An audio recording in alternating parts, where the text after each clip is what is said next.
মানে আমি আসলে পাগল হয়ে গেছি। দেখো কি কি করতেছি, শুয়া বইসা যেমনি পারতাছি এমনি গাড়িটা চালাইতেছি। তো ফাইনালি সবকিছু কমপ্লিট, ও টাকা আমার দিয়ে দিতেছে আর আমি ওর সুন্দর গাড়িটা বুঝে দিতেছি আর ফাইনালি বিদেও দিয়ে দিতেছি। পরে কিন্তু দেখেন তোমার রাস্তাঘাটে দেখলে ওরা আর কাইলা সাম খুঁজতে পারবে না, কারণ বন্ধু আমার ফর্সা হয়ে গেছে গা।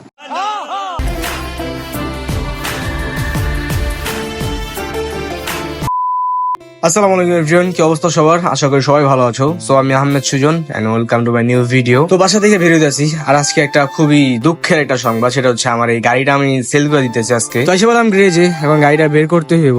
আর আমার একটা ছোট ভাই আছে, একটা ফ্রেন্ডের ছোট ভাই, তো আমার এই গাড়িটা নিতেছে। আমার কাওয়াসাকি নিনজা X2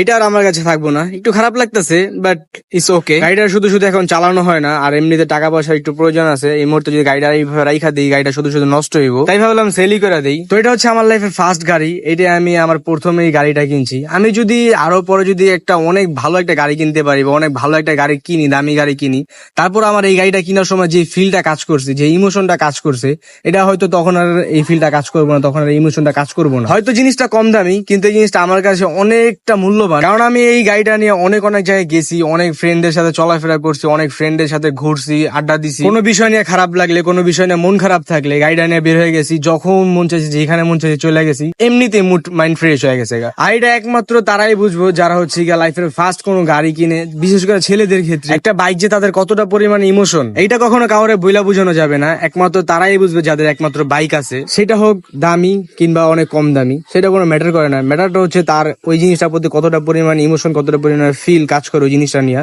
এটা হচ্ছে সব থেকে বড় বিষয়। আর যদি হয়ে থাকে তার লাইফে এটা ফার্স্ট কোনো কিছু, তাহলে তো কোনো কথাই নেই। যাক, এটা কোনো ব্যাপার না, আল্লাহ যা করে ভালোর জন্য করো, হয়তো এর থেকে বেটার কিছু পাবো বা এর থেকে বেটার কিছু হবে। যাই হোক, লাস্ট বারের মতো গাড়িটা একটু দেখতেছি, চালাইতেছি, যেভাবে মন চাই করতেছি। বাট এই জিনিসটা ভাবলেই ভালো লাগতেছে না যে কালকে আর এই গাড়িটা আমার কাছে থাকবো না। এই মুহূর্তে যদি আমার একটা সামর্থ্য থাকতো আরেকটা গাড়ি কিনার, ভালো একটা গাড়ি কিনার, তাহলে হয়তো আমি এই গাড়িটা সেল করতাম না, এই গাড়িটা আমার কাছে এইভাবে রেখা দিতাম, যখন মাঝে মধ্যে চালাইতাম, এটাই ভালো লাগতো। তো যাই হোক, স্মৃতি হিসাবে অন্তত এই ভিডিওটা রেখা দিলাম।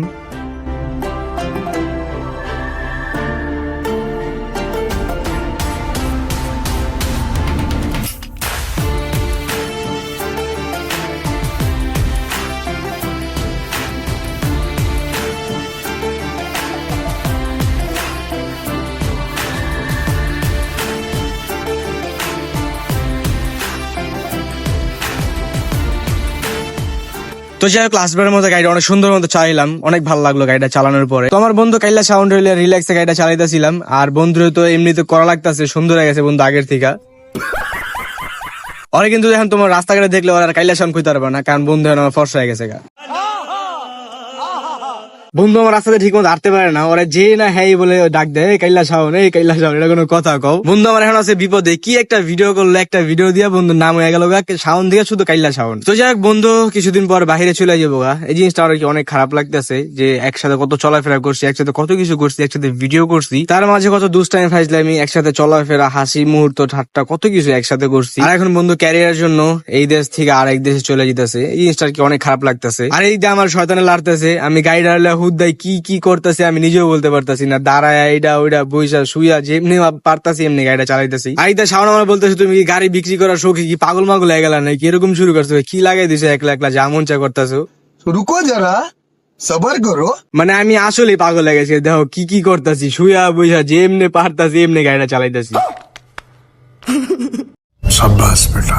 আমার কথা হচ্ছে, যেহেতু লাস্ট বার চালাইতেছে, তো একটু মনের মতো চাললে, যেমনি মন চাই এমনি চালাই, তারপর তো গাড়ি দিয়ে দিতাম, তারপর তো আর গাড়িটা থাকবো না আমাদের কাছে। তো এই বলে এখান থেকে দুষ্টাইম ফাইজলাম করে এখান থেকে বেরিয়ে গেতেছি। আর বেরোনোর সময় খালি রোড পাইয়া তো উড়া দুরা টানতাছি, আর শাওন আমার পিছিয়ে দিয়ে বলতেছে, এই ভাই ভাই আসতে ভাই আসতে ভাই, মরতে চেন না ভাই, তাড়াতাড়ি ভাই থামাও। কার কথা কে শুনে, আমি তো আমার মন মতো চালাইতেছি উড়া দূর, আর শাওন এদিক দিয়ে বলতেছে, ভাই তুমি আমার মারবা, আমি যা দেখতেছি এমনি জামগা বাইরে চলে, এর ভিতরে আবার মারতে চিতাছো। কিন্তু একটা জিনিস চিন্তা করলাম, মানে কি একটা অবস্থা, শাওনের মতো পোলায় আমার বলতেছে গাড়ি আসতে চালানিতে, যেই পোলায় উড়া দূরে গাড়ি চালায় নিজে, আবার আমারে বলতেছে গাড়ি আসতে চালানোর লেগা।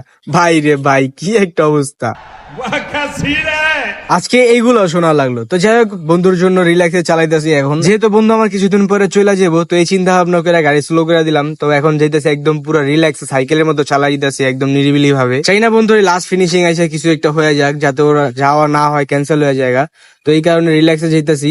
আর সন্ধ্যার পরে হচ্ছে ওই এলাকার ছোট ভাই আসবো, ও আইসা তারপর গাড়ি নিয়ে যাবো, ওরা সুন্দর সবকিছু বুঝাই দিব কেমনে কি না কি, একদম পুরো ক্লিয়ার মিলিয়ার কইরা। তো আপাতত এখান থেকে বের হয়ে যাই।